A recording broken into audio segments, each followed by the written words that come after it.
dots. So let me just say it straight up.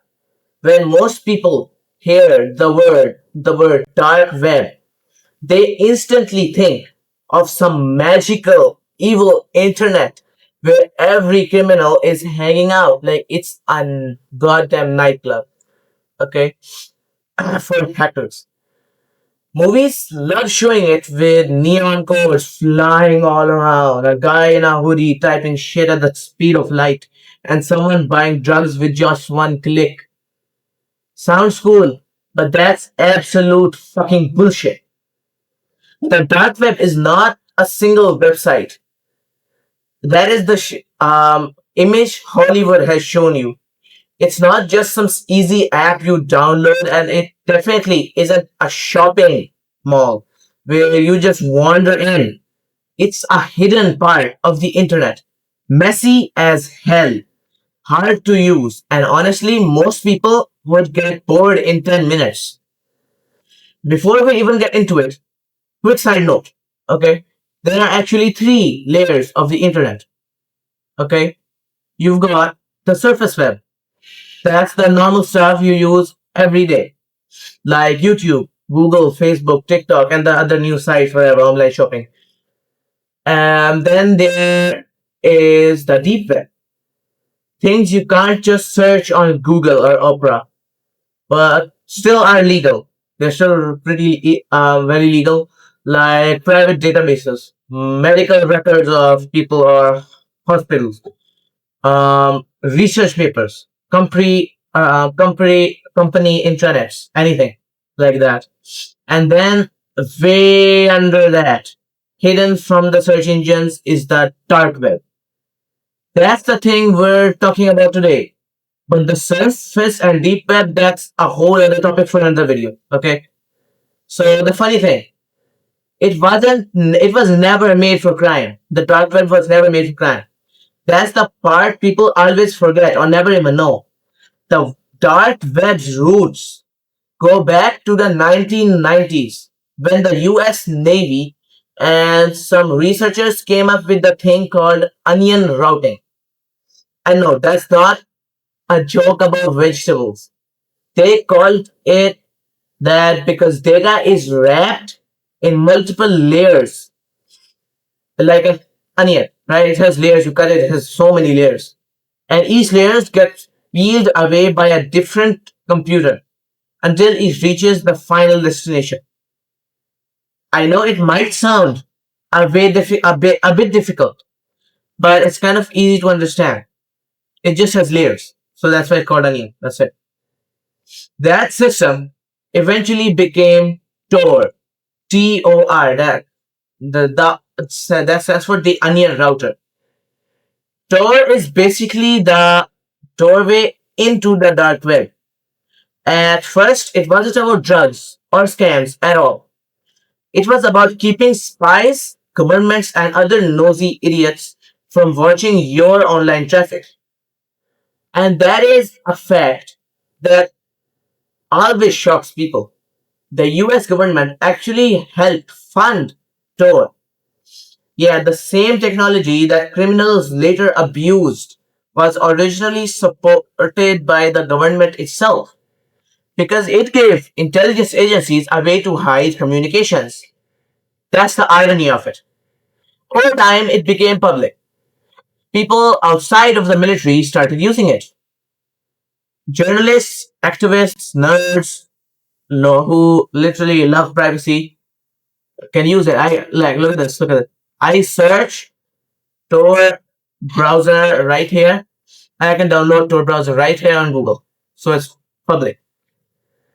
Over time, it became public and everybody started using it. Then eventually someone thought, wait a second. If nobody can see what I'm doing here, I can make a hidden website and do whatever I want. And boom, there the dark web, as we know it, start. So now what is it actually like? Imagine you are exploring a city, but the lights are all out, the street signs are gone, every building looks the same. That is the dark web. You don't just type darkweb.com and stroll through like different things. Like there's not gonna be like different things coming in front of you like darkweb.com. No. You need a specific address. And those addresses aren't neat like facebook.com. They look like random garbage, a string of letters and numbers ending with .onion. Like say XY987 blah blah blah .onion. Like you're never even gonna guess it. And even when you have the address, half the time it won't even load because the sites go offline constantly. It's unstable, chaotic, and honestly, most people would find it confusing as hell. Here's the biggest myth buster. You can't just go to Google, type dark web, and end up there. Google doesn't show those sites. They don't even exist in search results because they're hidden on purpose. Like, look. I searched dark web. No, web. Dark web. I get Wikipedia and I get different articles like that. Okay, to even step foot inside, you need a special software. There are others, but you need a special one like Tor browser. That's the key that unlocks the hidden doors. Without it, the door doesn't even exist. And even with Tor, it's not like TikTok or YouTube where you scroll endlessly. You need those exact weird .onion links. Without them, you're standing in dark with no map. You're standing in the dark. Unlike YouTube or TikTok, there's no algorithm shoving content into your face. There's no recommended. There's no nothing like that. It's more like having a secret map of doors, and you knock one on one at random, hoping it's not a scam or something illegal. You can find directories that list hidden websites, but they're messy, outdated, and often filled with trash. So surfing the dark web is a myth. Okay, a gigantic myth. So that's what it is. Kind of like it's not like that. All that it's a myth that you're gonna be surfing through videos like YouTube, right? Like you open YouTube, you go down. There's billions of videos. It's not like that. You stumble around. Maybe you find something interesting. Maybe not. But you never just scroll around like social media. Now people use it in many different ways. And here's another fact for you. According to studies, more than half of dark web traffic isn't criminal. A lot of people use it for totally illegal, even noble reasons. Journalists use secure Dropboxing on the dark web to receive leaked files from whistleblowers. Human rights activists in the country with censorship use it to communicate safely. Even big names like BBC and Facebook actually run special .onion versions of their sites so people in censored countries can access them. That's the good side. It literally saves lives too. But when you get to the bad, ugly shit, the movement criminals realized anonymity could make them money, a lot of money. Things got ugly. Markets started popping out that looked like Amazon, but for drugs, guns, and stolen credit cards, and even fake passports.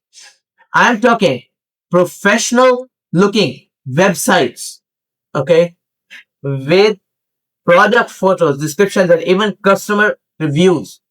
Imagine scrolling and seeing a review like arrived on time, good quality, 5 stars. Yeah, that was a real thing. Sounds insane, but that's how markets like Silk Road operate. And Silk Road launched 2011, became the legend, and it was like the Walmart of illegal goods on the dark web. At its peak, it had over 100,000 buyers, and it ran entirely on Bitcoin. Back then, people thought Bitcoin was untraceable which made it the perfect currency for shady business. Spoiler alert, it wasn't. Law enforcement eventually traced transactions, tracked down the founder, a guy named Ross something. I can't pronounce it. Here you go. Here's the name. And shut it down into 2013.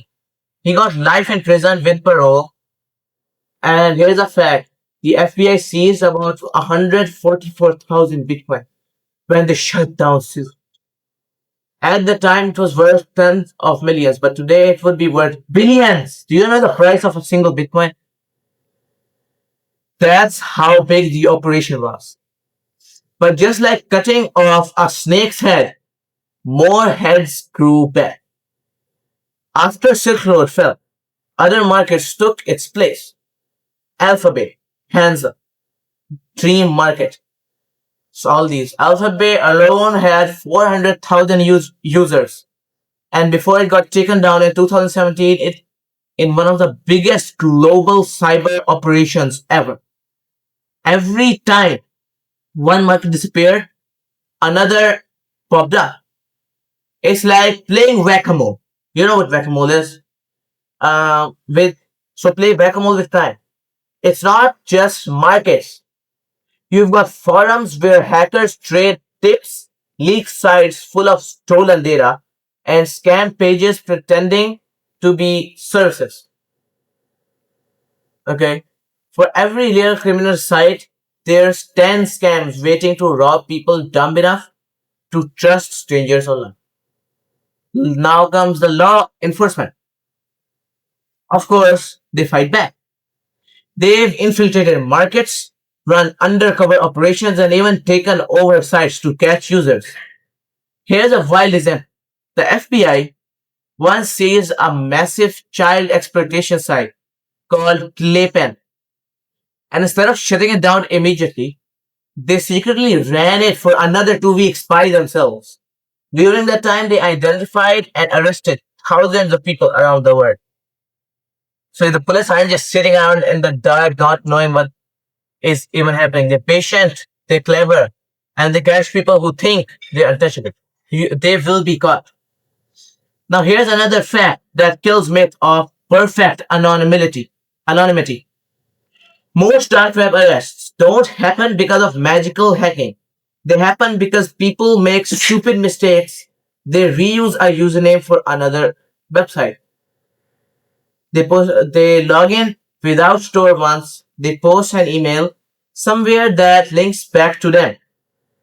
Humans suck at staying 100% hidden. And law enforcement knows that. But let me not make it sound like dark web is only about criminals and cops.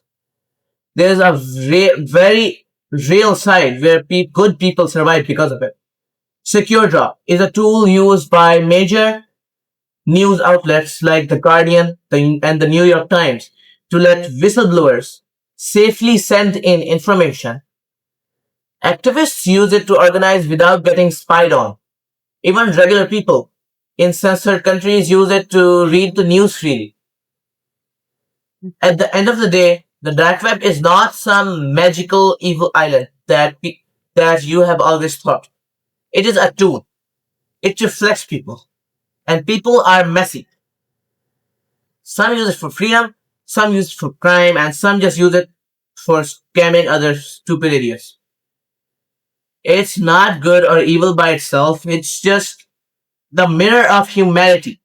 The interest hidden basement where all the stuff society can't handle gets shoved. So next time you hear someone whisper, the dark web, that's where really the bad stuff is. You can laugh and say, yeah, but it's also where the real good stuff survives. Just don't be dumb enough to go wandering in there by yourself, because it's not a playground. It's more like a dark alley. Sure, you might find something interesting, but you're just likely to get robbed, scammed, or worse. That's the story of the dark web. Not just crime, not just the myths, but the messy mix of human brilliance and human stupidity. All hidden behind a wall of onion layers. So I hope you understand that dark web is not actually all evil, but that is the image that you have been shown by the others, by movies, theaters like Hollywood. So I'll meet you in the next video. Thank you for watching.